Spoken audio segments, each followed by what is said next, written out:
Second again, ole ole. Second again, ole ole. Second again, second again, second again, ole ole. But guys, are we actually surprised? Are you seriously surprised that Arsenal once again, 4 years in a row, are bottling the Premier League title? Once again, guys. This has to be a world record in football, in any sports, actually, to be honest, that a team that is, so close to getting the title 4 years in a row bottles it. 4 years in a row.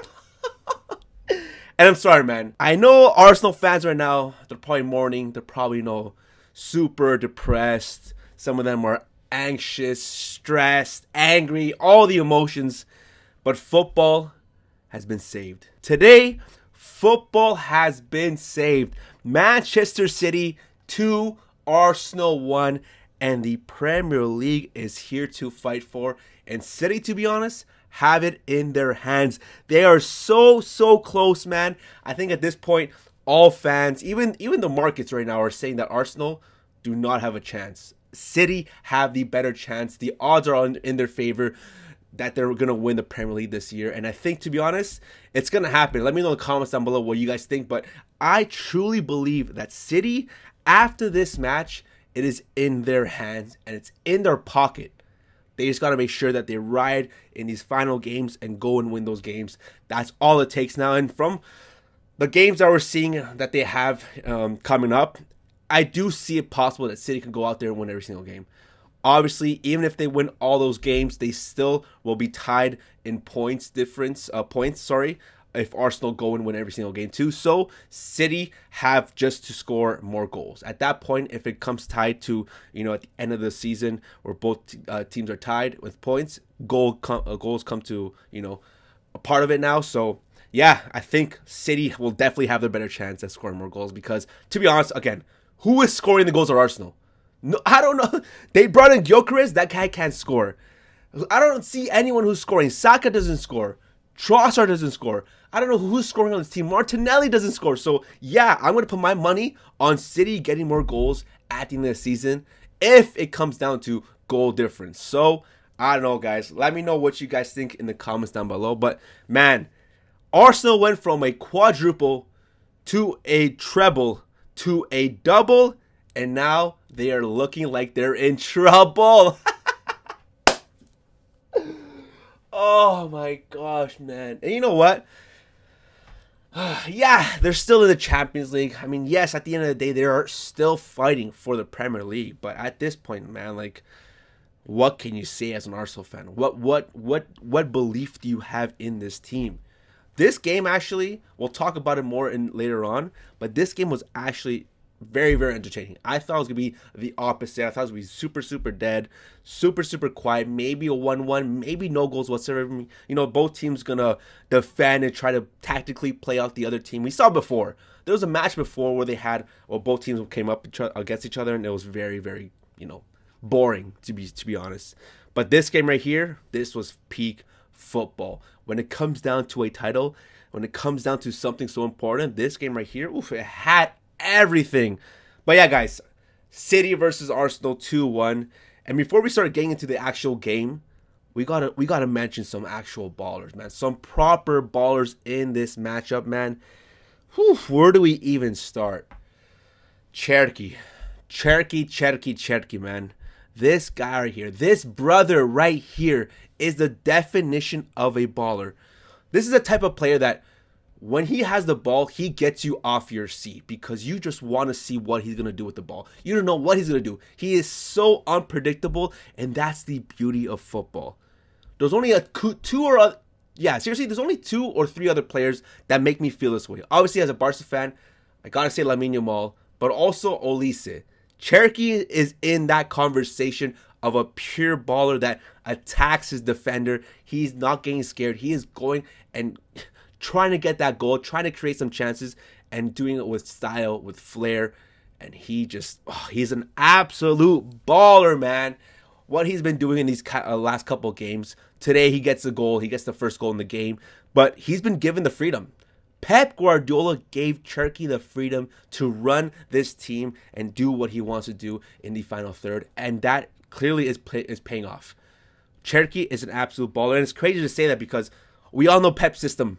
We all know a couple years ago where he was bringing players in to follow a very systematic type of play where, he wanted those wingers to cut in and just try to play, pass around, nothing fancy, nothing crazy, no dribbling, just do your part, make sure we get those goals, and that's what it was with Pep. But now you're seeing Pep's style, Pep's vision is starting to switch. I think you're seeing it with players that he's also bringing into the team. Like I said, Cherky, you see Semenyo, Doku as well, given the freedom to just do whatever he wants on that left wing side. And then Haaland up top, the machine. At the end of the day, he's going to be your goal scorer, and just give him chances, man. You have players like Semenyo, Doku, and Cherky doing their thing, just balling out. And at the end, who's there to get the chance? Haaland. So yeah, it's been absolutely beautiful to watch Pep and the City team very much just revitalize the way they've been playing, right? Their style of play, everything super different from before. But then even like players like O'Reilly, man. Nico O'Reilly again, also stand up, take a bow. This brother right here, only 21 years old, definitely should be in contention for Young Player of the Season. To be honest, man, at this point, even Player of the Season, what he's been doing on that left wing side as a left back, this guy right here, he's not even a true left back, man. The way he's able to go forward with the ball, to open up, to be in those positions up front where, he gets that ball and gets that assist. We saw it today. He got a beautiful assist today. And then even just creating those other chances. Nico O'Reilly is an absolute baller, and he should be, I'm going to say, he should be starting in the World Cup for England as that left back position. There was no one else more electric right now in football in that left back position than O'Reilly. What he's able to do, bringing that ball forward and defending, and he has the pace as well and the height to defend those crosses, those aerial duels from corners. We saw it today when Arsenal, those corners that we know that are always dangerous with Arsenal. O'Reilly with that height is huge. But yeah, man, Nico O'Reilly, what he's been able to bring to this team, and for Pep Guardiola to find a talent like that in O'Reilly, again, kudos to Pep, man. O'Reilly's an absolute baller. He's been killing it, man, and deserves all the flowers. But even on top of that, I got to give kudos to a player that actually played well today for Arsenal, probably their only good player, Hincapié. I am Ecuadorian, if you don't know, but Hincapié, man, not talking about bias, no bias here. Hincapié has definitely been the best player for Arsenal, in my opinion, in this game. He did a lot to try to stop Semenyo. You saw from Semenyo, you can see right now from his foot mob rating, only a 6.7. The rest of the City team got 7 and above. So that just there shows you how Hincapié was very well in defending Semenyo. Semenyo, again, another absolute baller. When he gets the ball, he's able to create, dribble past defenders and all that stuff. But Hincapié was there to stop him in his way. And yeah, absolute baller. Unfortunately, the rest of Arsenal's team didn't do too much, but Hincapié, he deserves the flowers, man. At the end of the day, when players do well, they deserve their flowers. But yeah, let's finally get into the game. Like I said, 2-1 final, Manchester City, and things started off absolutely hot and electric, man. Just 3 minutes into the game, and City have a huge opportunity that comes off the post. And at that moment, I already knew. I knew right away that this game right here was going to be absolutely electric. And if you guys were watching the game, I'm sure you guys thought the same thing. Because after that, 15 minutes into the game, a great chance. And the first goal for Cherky. Cherky scoring in the 15th minute. Like I said, when this brother gets the ball, he just creates, he attacks. He's not scared to attack the defense. Gets the ball from a pass from, I believe, who was it again? I'm not too sure, but gets a little bit of a rebound, brings that ball down, looks forward, and just goes past 3 to 4 players. You have Gabriel on him, passes through him. You have Rice coming back, goes through him. And then at the end, you have the player like, who was it again? Saliba. Saliba tries to get in there, tries to go for a slide, but Cherky with 2 feet gets that goal on the right with his foot, scores the bottom left corner. Cherky, man. Again, like I said, there's only some players that can do that, man. When I think of players that can do that, again, it just brings back my thoughts of Lamine Yamal. When he has the ball on that right-hand side, he can go through 3, 4, 5 players.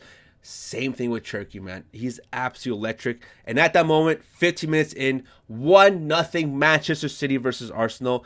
But not too far after, 2 minutes after, in the 17th minute of the game, this is how you know this game was going to be electric. Donnarumma, what were you thinking, man? What went through your head? Donnarumma gets the ball back from a player, and with the space he has, he decides to wait and wait and wait until Havertz finally gets close to him to try to pass the ball. Unfortunately, it was too late. Havertz gets in front of the ball. The ball deflects off Havertz, and he scores a goal in just 2 minutes after Cherky scores. Arsenal tied up. Thanks and kudos to Havertz. But again, Havertz didn't do much. Obviously, the pressing was great, but Donnarumma, man. Donnarumma, this is the thing with this guy right here. He is an absolute beater. He's an absolute world-class goalkeeper. He is probably one of the best, if not the best goalkeeper in football right now. But he has these moments in his game where he messes up. He's not good on his feet. Unfortunately, when he gets pressed, he does seem to crumble. It seems like it does right here. You can see it. But besides that, Donnarumma, he had a pretty good game. It's just, man, you can't be having those instances in big matches like this. Like I'm saying again, this is a title-deciding game right here. And for Donnarumma to do that in this game, it was massive, man. A lot of Arsenal fans were obviously going crazy, chanting, but yeah, what can you do, man? 1-1. This game was electric, man. I can't believe I'm saying this, but this game was actually going back and forth. I thought truly that Arsenal were going to go into this match and try to defend, try to get a tie, try to get a point, and try to not lose. But no, Arsenal and Arteta, I'll give him kudos, they went for it. They actually went for it this game, even just the way that they set up in their positions, right? They had Havertz starting striker. They brought back Odegaard. Arteta started Odegaard in that 10 position. He had Ez on the left, Madueke on the right, and then Rice and Zubimendi just behind them. The standard back four as well. But to see Odegaard back in this game, back in this lineup, you know what? Some people were saying that he doesn't deserve it. He didn't play too well. Personally, I think Arsenal need a player like Odegaard who's able to calm the game down, bring the game calm, you know, able to distribute, collect the ball, look up, see what the best option is, send that through ball through to Havertz or the striker or the wingers. And that's what he did this game. Unfortunately, yes, there were some instances where he didn't do too well, but to be honest, from what I saw, Odegaard had a great game. There was actually a chance where Odegaard sent Havertz through in the box, and unfortunately, Havertz, with his strong foot, shoots it right at Donnarumma. A key moment, again, in these games where Arsenal is not going to have these chances, many of these chances. You have to finish. You have to score in those chances. And to be honest, if that was Gyökeres, I don't know if he's going to have that same chance. Maybe he scores that. Again, that's on his left. Havertz, I truly expected him to score that, but you know what? Great save from Donnarumma. I'll give him that. But in the 60th minute, not too far again, at this point, Arsenal had the run of play.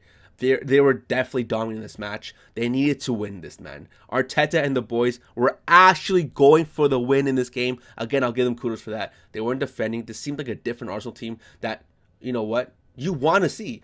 We haven't seen this Arsenal team in a while, and that was actually, like, again, as a neutral fan watching this game, it was good to see this. It wasn't very, it wasn't haram ball, like we like to say. It wasn't very tactical. They were going out there and trying to win. So, in the 60th minute, Eze, with a great chance, hits it off the post, again, with his weak foot, outside the box, hits it with his weak foot, hits off the left post, and then just slides just across the goal line. I'm surprised it didn't hit off Donnarumma, but then no one was there to pick up the other the rebound. But yeah, another great chance from Arsenal, another great chance from Eze. This game was back and forth, but then after that, just 4 minutes after, I'm telling you, man, this game was absolutely fire. It was end-to-end football. 64th minute, just 4 minutes after that Eze post, off the post shot, Erling Haaland. Again, not the best game from him, but when it matters, you need a striker like Erling Haaland to score. He has the one chance in this game, and he absolutely finished it. Again, beautiful, beautiful play from O'Reilly down the left-hand side. Doku as well. Great game from him. Finds O'Reilly. O'Reilly sends the ball through down the box, inside the box, sorry. Haaland, after a little bit of a fight with Gabriel, is able to get his foot on the ball while he's falling back as well. Again, Gabriel holding him. They're fighting it off. Again, that right there, Haaland and Gabriel, they're going back and forth in this game, and that's what we need in football. Absolute battle right there of two machines, two beasts. Erling Haaland gets the win in this one, though. Gets the goal, scores the bottom left corner, and at this moment right here, 64 minutes into the game, I thought it might be over. I thought maybe City go out there and get one more because Arsenal's going to have to attack now, so there might leave some gaps open in behind, but no. 2-1 final. Some chances off again from Arsenal in the 72nd minute. Another post. And in the last dying minutes of extra time, Trossard comes on.